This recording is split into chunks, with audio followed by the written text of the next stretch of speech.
Please be advised that the following program contains audio content that may be graphic and potentially triggering for some listeners. This content may include descriptions or sounds that some may find disturbing. Listener discretion is strongly advised. This is The Last Show with David Cooper. Yesterday in British Columbia, in the remote town of Tumbler Ridge, the town was struck by tragedy, a horrific school shooting. 9 people were killed, 2 are seriously injured, another 25 are injured. The suspected shooter was found dead. BC's Minister of Public Safety said the people of Tumbler Ridge remain in a state of crisis following one of the worst mass shootings in our province's and country's history. I want to talk about the psychological impact, the immediate one, on surviving students and staff and families in such a small, close-knit community of only 2,400 people. I am here with Steve Jordans, a professor of psychology at the University of Toronto, Scarborough, to discuss. Steve, welcome to the show. I wish you were coming on under better circumstances. Yeah. Well, I mean, we need to learn from these things too, so they're always important to talk through, I think. I think for me, what I'm so struck by is how close-knit this community must be, being so remote, being a community of just over 2,000 people. And I think of the sort of day after, like the staff, the students going back to the school. What is returning to a scene like that? Really a crime scene after such a tragedy. Yeah, I mean, it's really tough. And the level of toughness kind of depends on the extent to which a given individual felt like their life was truly in danger. Right? Those, kids that were in the middle of it and that literally thought this could be it, our brain does something in that state. We refer to it as PTSD. We think of PTSD as a bad thing. What the brain is actually doing is kind of saying, oh my goodness, I'm in a life or death situation. What was happening just before this? Is there anything in my environment that I can latch onto so that in the future, if that thing happens again, I can be ready for this before it happens? And so that's really what PTSD is. Now, the problem is it was probably a random shooting. So we have kids who might have, eaten a sandwich or heard a song or smelled a given smell or whatever it might be, and then suddenly they realize their life is in danger. For those children, that stimulus, whatever it could be an instant trigger to bring them back to that fear that they have. And that's what we really think of as PSD. So for the ones most directly impacted, this is a very strong, enduring thing the brain does. It's meant to keep them safe, but in fact, it could literally haunt them and cause them to relive this incident over and over and over. And that's what's so sad and so troubling of having to continue to go to a school every day in an aftermath like that. Likely, I guess, reliving the trauma over and over again. Yeah, I mean, for those children, they might literally feel like they're right back there. But for everybody, the way our memory system works, it's all based on cues. So we connect events and stuff with things in the environment, with stuff that was going on. And so, they'll come back, they'll see that desk where their friend was, and their friend is no more there. They will, just imagine and associate so much of that school with the tragedy, and that's not something they can control. So just walking through, and I mean, even a parent dropping that child off and seeing other parents and seeing other children, and maybe some of those other parents won't be at the drop-off spot anymore. And, that's enough to kind of bring that person back and make them experience it. Most of all, learning needs to be safe. That's when it works well. And that has been scarred for all of them. That very few of them, parents, children alike, are going to feel like that school is a safe place for a long time now. It's really easy to ask these open-ended questions. I've heard them all day. I'm about to ask one myself, but I really want to dig into what the answer looks like. And it is, how does a community heal from something like this? How does a close-knit community heal from something like this? Yeah, I mean, we have a natural reaction, and it's a very important one, and that natural reaction is one of coming together. You see it like in the van attack on Yonge Street in Toronto. Take any tragedy. literally, and I can guarantee you this will happen today. They will all come together as a community. They will bond and kind of see themselves as, and this is a source of strength, right? They've just been victimized. They've been attacked by a force, and that's scary. And when we experience that, we really need to reconnect. That social connection is so important to our mental well-being, for our feelings of safety and trust. And it's a very natural reaction to do that. They will be forever united around this tragedy, a little more united than they were before. And that's a really thin silver lining. But it is certainly something that will become part of this community now forever. That's in the near term, but in the more medium term, like mental health practitioners, like I know you're a psychology professor, you study this stuff. Like, how do we intervene? Are there the resources to intervene? Like, what does talking this through in the next 1, 3, 6 months look like with community members? I mean, again, for those students that were really in the middle of it, it's a hard road because that emotional reaction we talked about, that pairing of a stimulus with emotional reaction, very deep primitive response here. And that's why we have so much trouble treating PTSD. It's the brain trying to help you stay alive. And so it doesn't want to kind of give up on that. So you can have a lot of therapy. Sometimes it's a question of reliving the event with something like beta blockers. So they prevent you from having the emotional response. So you can kind of relive the event without that emotionality, but it's always a long, slow process. And it's really, it's not a question of ever getting over the trauma. It's a question of kind of learning to live with it always in your mind. And yeah, we'd love there was a quick little solution. Oh, they'll just do this and everything will be fine. They'll never be fine. They literally will never be fine. But they will be able to learn how to live with this carried with them. And it's precisely like over time accepting that things won't be fine, where healing lives. Like, what does healing look like? I mean, I think you try how you can to build more safety around you. And so hopefully there's changes that come. And as you know, I have some thoughts around some of that notion. But the idea of, once you've come together, we hear anything from hardening the schools with more locks or whatever, the community maybe becoming a little bit more watching out for each other or whatnot. There certainly will be probably some acts that are intended to make everyone feel a little more secure. But these things are so random. They're so hard to control. And that's the lesson everyone will bring with them is like, what could I have done differently? They probably wouldn't do anything differently. It's just one of these things that happens. And those random things can be really hard on us because we know we can't control the random and we want to control these things. Are there things you would want family members, people close to the victims or survivors to know in the near term? Like, I assume one of them isn't necessarily listening to this show, but there are people that go through tragedy and they're the family and loved ones of those who went through it, whether they're gone or surviving it. What would you want them to know in a moment like this? Yeah, I mean, I think the biggest thing as far as helping people is, first of all, respecting where they're at. Like every kid's going to react to this very differently. To the extent anybody wants to talk, it's listen. When someone is talking with you, when they're expressing their stress and stuff, they're sharing it. They're quite literally sharing it. You're taking some of that away from them. And you do that by listening very carefully, not trying to inject yourself into it, but just allowing them to kind of express whatever they have to express with as little judgment as you can. There could be anger. There could be all sorts of, things that these students now have in them that it's good for them to be able to express. That's going to be the hard part, is getting them to open up, getting them to feel comfortable. But if any of them have that, jump on that for sure.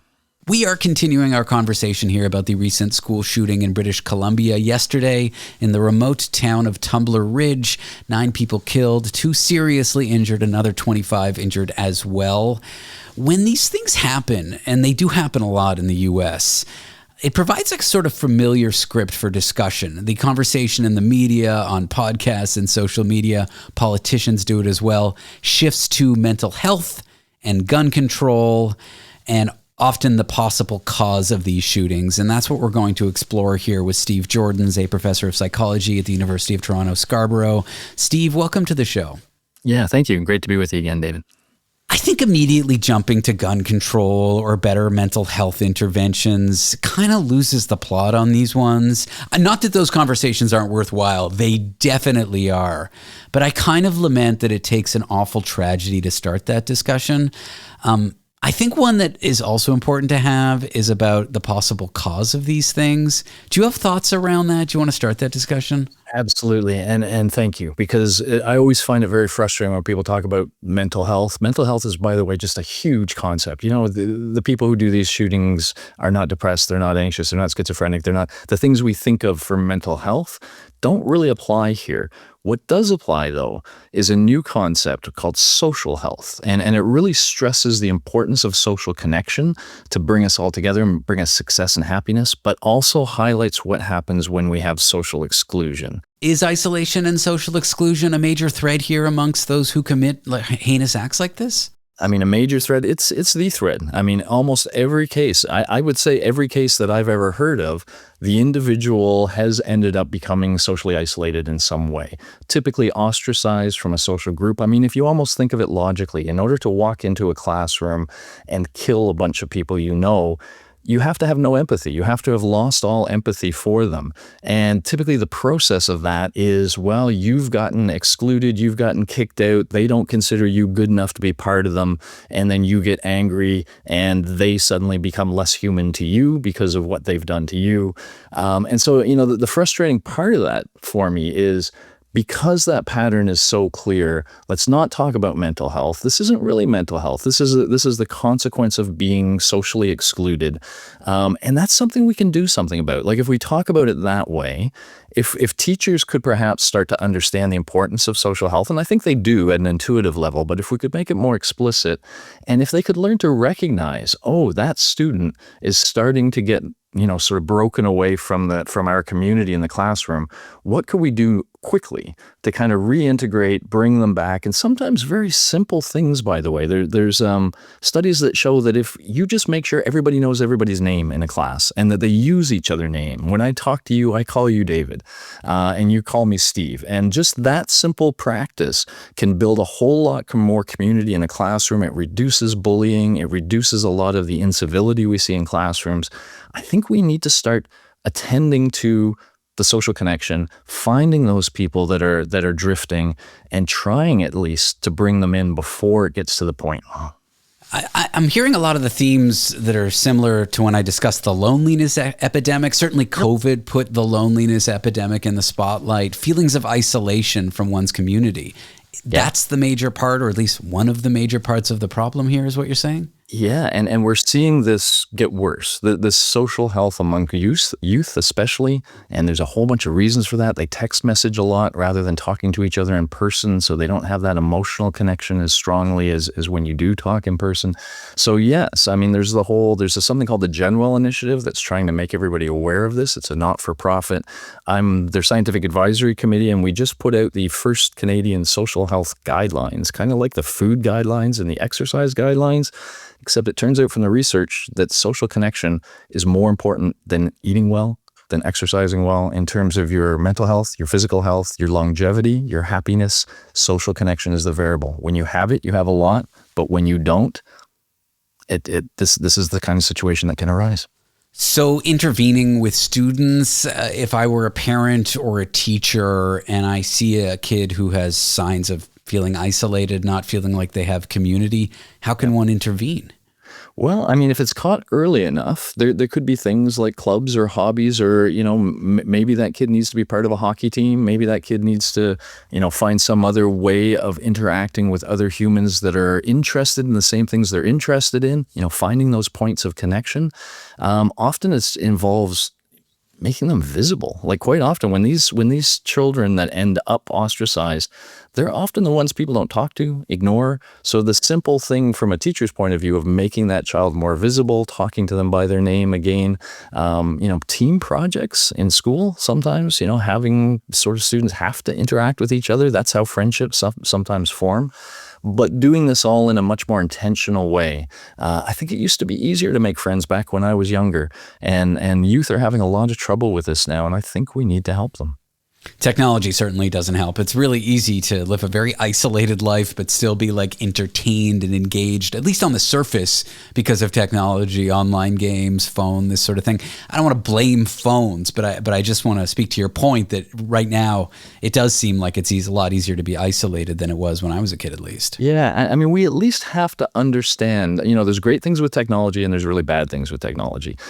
We need to understand those two things. And so, for example, social media, I think we've done done a pretty good job. I think any parent who wants to take the time to learn why social media is dangerous and how it happens, you can find like The Social Dilemma, other things you can find. But there's other things like text messaging is one that I push quite a bit. With text messaging, it feels safe to the student, but they get this habit of ruminating over everything they say, ruminating over everything that's said to them, and they're not getting the emotional inputs that come from the nonverbal cues. And as they get used to this, it gets harder and harder for them to have in-person conversations. That's how we make friends. We build trust when we can look into somebody else's eyes and say, hey, you're emotionally reacting to this moment in time just like I am. That makes me trust you. You're somehow seeing events like I am. You're experiencing them like I am. And that makes me think you're safer. I'm more comfortable hanging around you. But I only know that if I can see you experiencing the emotion while I am. That doesn't happen in text messages. And so we end up with shallow relationships that feel like social connection, but just aren't. I feel like in the 90s when I was growing up, there was like a huge campaign against bullying, anti-bullying. It was a sort of hot mental health topic you'd see on TV or hear on radio shows like this one. I wonder if the deeper thing, though, is social health, which is really kind of like a broad topic that addresses the underlying cause and effects of bullying. I do wonder if social health is the kind of deeper thing, the more worthwhile conversation here. We're seeing it. So Desmond Tutu has a famous quote where he says, at some point, some of us have to stop pulling people out of the river and go upstream and find out why they're falling in the first place, which is much more about preventative mental health. Like, let's get them early. Let's find out what the root causes are, and let's try to do something about it then. That's the promise that social health offers. I think if we really do take it seriously, it's the right way to address a vast majority of mental health, physical health, and happiness issues, and even the division we see in schools. I think it's, if there's one thing that we need to be focusing on, that's the variable. Is there anything else you would want parents to know who are hearing this concept of social health for the first time? Yeah, I mean, remember those guidelines are out there. The General Initiative is a great source of information all around this. They're very devoted. It's a not-for-profit charity, so that's their thing, is trying to bring people up to speed. But I would say it's just something to be aware of. When your child is like spending all their time alone in their bedroom, that's not a good thing. It's time to do something about that, and there are things that can be done. If you leave it, it will develop into social anxiety, and that child will have so much trouble just making friends and being happy. Steve Jordans is a professor of psychology at University of Toronto, Scarborough. Steve, I have enjoyed this chat. I do, again, wish you had come onto the show under better circumstances. And thanks so much for being here. Thank you, David. I appreciate it very much.